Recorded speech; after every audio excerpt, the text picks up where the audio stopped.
beloved, Boss Mike, Severa.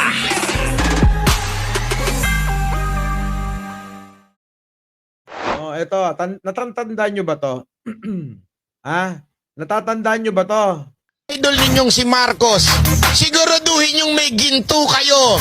Dahil pag wala kayong ginto, 6 na taon namin kayong pagtatawa ng mga animal kayo. 6 na taon daw tayong pagtatawanan. Naloko na. Sino ba kasi may sabing may ginto? Pag nanalo si Pangulong Bongbong Marcos, magkakaginto tayo. Eto na, banat ba yung ginto? Nagkaroon kami ng Pangulong higit pa sa ginto. Diba? Yan yung sinasabi ko sa inyo nun. Hindi ho tayo naghahanap ng ginto na ibibigay ng mga Marcos. Kundi magkaroon tayo ng Pangulo na tapat sa bayan. Magserbisyo ng tapat sa bayan. Eh, daig pa ang ginto nun! Diba? Naloko na. Oh. Eh, sino ngayon ang katawa-tawa? Asikasuhin mo yung mga kasama mo, eh. Ibigay mo na yung budget nila, nagre-reklamo na sila. Naloko na. Diba? Hindi pa ba ginto itong tinatamasa namin ito na nagkaroon kami ng Pangulo na tulad ni Pangulong Bongbong Marcos? Kita mo ang ginagawa. Sobrang sipag, sobrang matapang, at sobrang gwapong katulad ko. Naloko na. Saan ka pa? Diba? Tuloy ma, 6 na taon namin nyo kaming pagtatawanan. Eh, nasaan na? Ba't hindi na kayo natatawa? Puro galit na lang ang naririnig namin sa inyo, mga hinayupak kayo. Kaya siguraduhin ninyong malalabas ang ginto na yan. Pag hindi lumabas ang ginto na yan, 6 na taon namin kayong babanatang mga animal kayo. Parang wala naman. Banat na ba yung mga banat nyo? Naloko na. Naalala ko lang to. Nasaan na kaya yung banat nila? Diba? Nasaan kaya? Nasaan kaya yung banat nila? Parang wala namang tira eh. Mahina.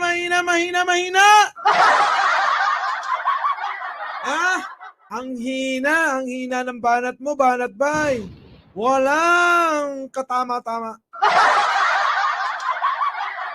Kung ako sa'yo, uwi ka na lang. Uwi!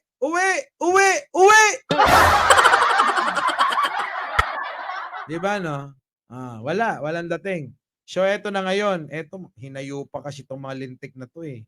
Eto panoorin nyo para maging balanse tayo. Para maging balanse tayo. Sige. Ungulan mo, si makagagong tulad mong gago rin. Parehas gago to eh. Oo, parehas gago yan. Ito, mga salot ng bayan. Oo. Sige. So ngayon, mga boss, ganito yan. Sige, tuloy mo. Si Rico David kasi, ang nakakatawa sa kanya, tinitira niya si MG regarding sa sugal daw, di ba? Parehas naman kayo mga mukhang pera eh. Ngayon pa kayo eh.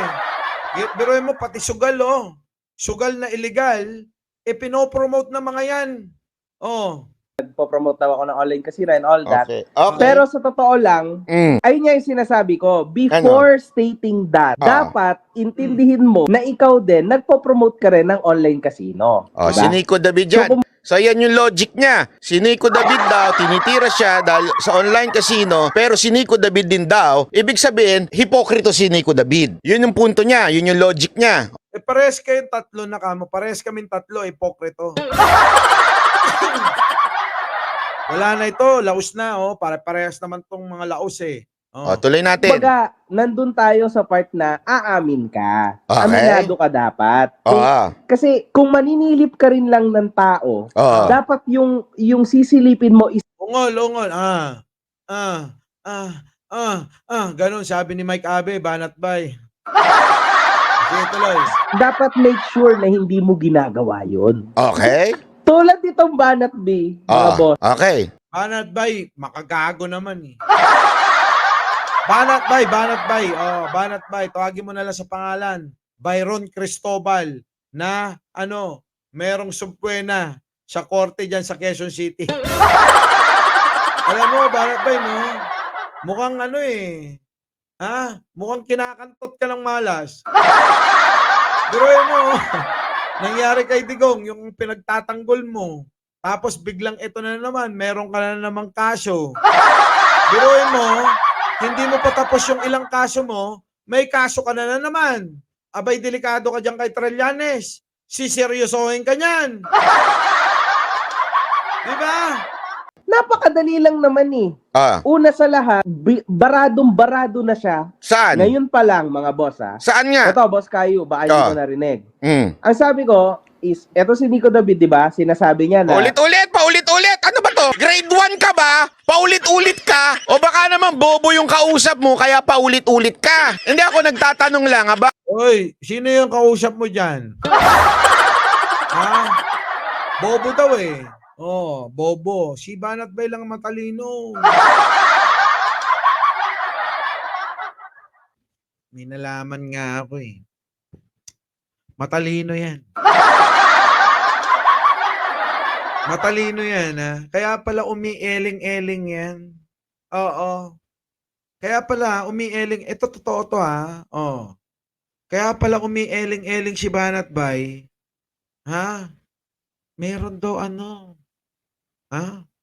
Paano ko ba sasabihin to? Lumalagari daw yan. Alam nyo kung ano yun? Lumalagari? Bayad dito yan. Alam nyo na. Bakit paulit-ulit? Paikot-ikot ka. Paikot-ikot. Naghahanap na lusot. O di kaya bobo lang yung kausap mo. O baka pareho kayong bobo. Yun ang tanong. Parehas kayong bobo. Ulitin mo na naman. Na nagpo-promote daw ako ng online casino, ginawa niya din naman. So, wala na yun. Okay. So, ngayon, eto si Banat Bay, the same. Or Banat Bay ba? Or Banat B? Ewan ko sa putang inang yan. Putang ina mo raw, hindi ka nakapalag, no? Hindi nakapalag. Hindi nakapalag si Banat Bay. Ano yung lagari? Kasi alam nyo, may mga supporter kasi. Na handang gumastos. Para sa paniniwala nila. Malagari yan dito, kumukubra dito.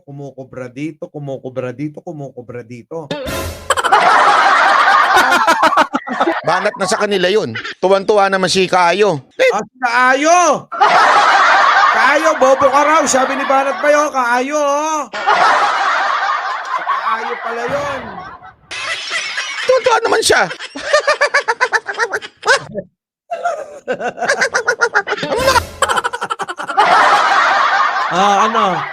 Ganyan niya nilalabas yung gigil niya. Yung pikon niya, ganyan na. Nakakatawa dun. Pikon na pikon kasi. Kaya ganyan siya. Diyan niya nilalabas. Tingnan mo yung mukha, yung mukha, lakihan natin. Tingnan mo yung mukha, tingnan mo. Ano nakakatawa doon? Yun yung nakakatawa doon, yung pagmumukha mo. Halatang pikong ka. Anong banat yun? Walang argumento doon, Brad. Sintu-sintu ka? Asan ang argumento? Walang argumento, di ba? Sabihin mo yan sa mga tangat bobong nandito nung isang gabi. Ay, kagabi pala yun. Kagabi. Ganyan sila bumanat, tanga. No wonder. Makikita mo yung level ng utak ni Kaayo. Ay, bobo ka raw, Kaayo. Isipin mo, Boss Kayo, nagsasabi siya na bayad ako. Sabi ko ba na hindi ako bayad? Wala naman nagsasabing ganun. Bayad talaga ako. Umamin siya. Bayad talaga ako. Inamin niya. Dito ba lang, case closed na eh. Napaamin natin na bayad siya. Mantakin mo, inamin niyang bayad siya. And he is proud na bayad siya, ha? Ganito yan. Mga kababayan, ito sinasabi ko sa inyo noon pa.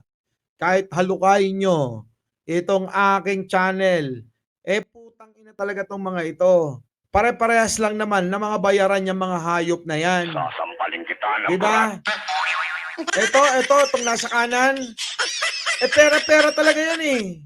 Kaya nga ako, putang na, sino ba kumuha rito sa hinayupak na to? Napakagago niyan eh. Sasampalin kita ng burat. Kung sino man kumuha dito sa gagong to, para bayaran, para magngangawa, abay, gago talaga kayo. Dinadamay nyo yung maraming mga hindi naman tulad ninyo. Diba? Nadadamay eh. Nadadamay kami dito sa hinayupak na to eh.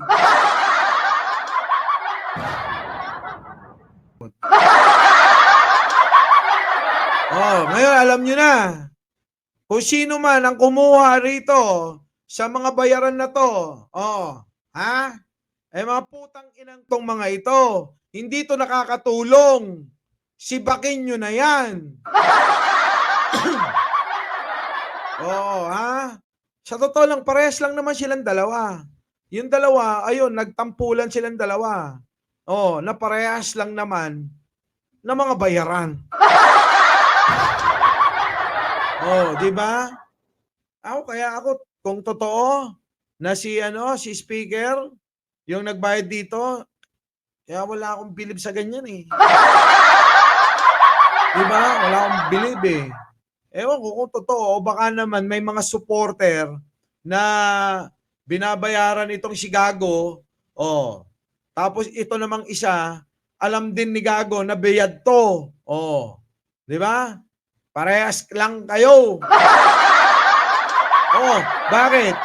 Kanyo? Di ba nga, si Banat Bay nga daw, yung pondo na pambayad sa mga vlogger nila, isinosolo na itong hinayupak na to.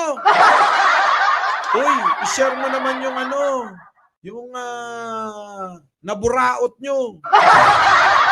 Hindi naman blessing tawag dun eh. Naburaot. Yung namburaot na nga, binuraot pa niya.